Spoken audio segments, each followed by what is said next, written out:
नमस्कार, आप देख रहे हैं राष्ट्रीय हिट टीवी। आपके साथ मैं हूं अंकिता। उत्तर प्रदेश का संभल पुराणों के पन्नों के साथ इतिहास के दस्तावेजों में तो मौजूदा सियासत में सबसे बड़ा एपिसेंटर है। संभल की जमीन से लगातार जो कुछ भी बाहर आ रहा है वो पौराणिक मान्यताओं और धार्मिक आस्था को मजबूत करने का काम कर रहा है। संभल में श्री हरिहर मंदिर को लेकर दावों के मामले कोर्ट में हैं। एएसआई अपनी रिपोर्ट में सनसनीखेज खुलासा कर चुकी है। एएसआई को संभल में मंदिर के पुख्ता सबूत मिल चुके हैं। अब सब कुछ सुनवाई पर निर्भर है। लेकिन इन कानूनी कार्रवाइयों से अलग संभल को लेकर सीएम योगी की तैयारियां जबरदस्त अंदाज में जारी है। संभल में मंदिरों का जीर्णोद्धार तेजी से चल रहा है। ऐसा देखकर सवाल उठता है कि क्या संभल में भगवान कल्कि का अवतार जल्द होने वाला है। साफ कहें तो संभल में एक बड़ी तैयारी चल रही है जो कल्कि अवतार के आगमन की तरफ इशारा कर रही है। ऐसा लग रहा है कि सीएम योगी कल्कि के अवतार से पहले अपने हिस्से के सारे इंतजाम पुख्ता कर देना चाहते हैं। आध्यात्म और आस्था के केंद्र बने संभल को लेकर कल्कि अवतार का दावा पुराणों में मौजूद है। ऐसे में बड़ा सवाल यह है कि संभल में कल्कि कब जन्म लेंगे। तो पहले आपको बता दें कि हिंदू पुराणों के अनुसार कलयुग के अंत में संभल नामक गांव में श्री विष्णु हरि जी का कल्कि अवतार होगा। पुराणों के अनुसार संभल नाम के गांव में विष्णु यक्ष नामक तपस्वी ब्राह्मण के घर भगवान कल्कि पुत्र के रूप में जन्म लेंगे। श्रीमद् भागवत पुराण, स्कंद पुराण, गरुड़ पुराण, अग्नि पुराण, भविष्य पुराण, कल्कि पुराण में ये वर्णित है कि भगवान विष्णु के रूप का श्री कल्कि अवतार संभल ग्राम में होगा। हालांकि देश के कई राज्यों में संभल नाम के गांव हैं। यूपी के अलावा ओडिशा, राजस्थान, छत्तीसगढ़ में भी संभल नाम के गांव हैं। लेकिन मान्यता के अनुसार उत्तर प्रदेश के संभल गांव में श्री कल्कि अवतार का जन्म होगा। श्रीमद् भागवत पुराण के मुताबिक 2 युगों यानी कि कलयुग और सतयुग के संधि काल के दौरान भगवान जन्म लेंगे।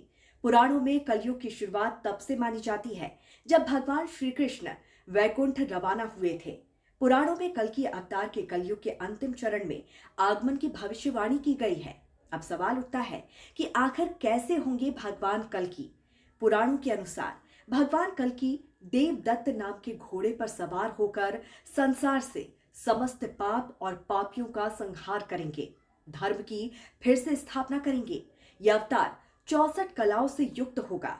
अग्नि पुराण के 16वें अध्याय में कल्कि अवतार का चित्रण तीर कमान से लैस एक घुड़सवार के रूप में किया गया है।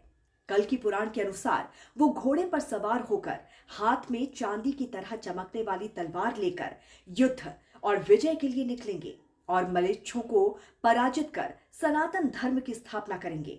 कल्कि भगवान को हिंदू धर्म के 10वें और अंतिम अवतार के रूप में माना जाता है, जो वर्तमान समय के बाद जब धर्म और नैतिकता का पतन हो जाएगा तब प्रकट होंगे।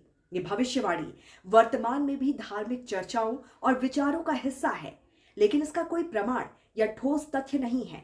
ये केवल पुराणों और धार्मिक ग्रंथों की बातों पर आधारित है। कलयुग हिंदू धर्म के अनुसार 4 युगों सतयुग, त्रेता युग, द्वापर युग और कलयुग का अंतिम युग है। इस युग को सबसे पतित और पापमय माना गया है।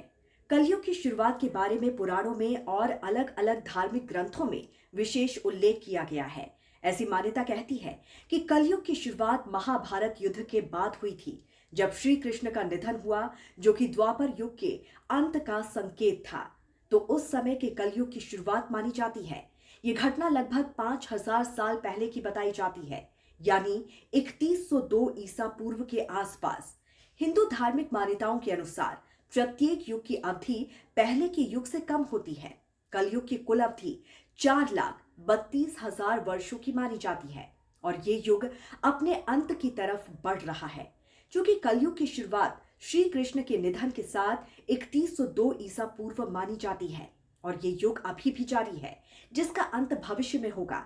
ऐसे में मान्यता को आधार मिल गया है कि श्री कल्कि का अवतार शीघ्र ही संभल में होने जा रहा है। वर्तमान में हम कलयुग के अंतिम चरण में हैं। यदि हम इसे 4,32,000 वर्षों की अवधि से मापें, तो हमारे समय का एक हिस्सा अब तक समाप्त हो चुका है और हम कलयुग के अंतिम भाग में हैं।